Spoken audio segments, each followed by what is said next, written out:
காத்தால பறவை அப்படியே ஃபுல் ஸ்டொமக்கில் ஏஞ்சிக்குமா, எம்டி ஸ்டொமக்கில் ஏஞ்சிக்குமா? கலக்குறீங்களே. ஆனால் ராத்திரி பறவை கூட்டுக்கு ஃபுல் ஸ்டொமக்கில் வருமா, எம்டி ஸ்டொமக்கில் வருமா? ஃபுல் ஸ்டொமக்கில். ஆனால் எம்டி ஸ்டொமக்கோட ஏஞ்ச பறவை இனி காத்தால எந்த கடைக்கு போய் சிப்ஸ் சாப்பிட்லாம், எந்த கடையில் போய் பட்டு சாப்பிட்லான்னு பிளான் பண்ணுமா, இல்லை அப்படியே பிளண்ட்டாக வெளியே போயிட்டு ஸ்டொமக் ஃபுல்லோட வெளியே வருமா? ஏஞ்சது வெறும் வயிற்றோட, ஆனால் திரும்பி வந்தது முழு வயிற்றோட. இதுக்கு தான் கடவுள் அங்கே சரணாலயம்னு ஒரு பேர் வச்சிருக்கானா? சரணாகதி மட்டும் வைக்கலையா? ஒரு பறவை எக்ஸாம்பிளாக சொல்கிறானா? ஒரு பறவைக்கே காத்தால ஏஞ்சிக்கும் போது நிம்மதியாக வெளியே போகுதுன்னா, கடவுள் அதுக்கு என்ன வேணுமோ வச்சிருப்பான்ற சந்தேகம் இல்லாம அதுவே கூட்ட விட்டு பறக்குது.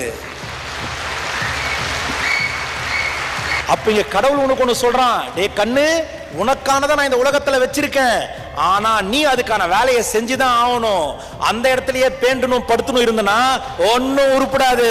பறவை மாதிரி நீ வெளியே போய் உழைக்கணும். அதுதான் சரணாலய சரணாகதி.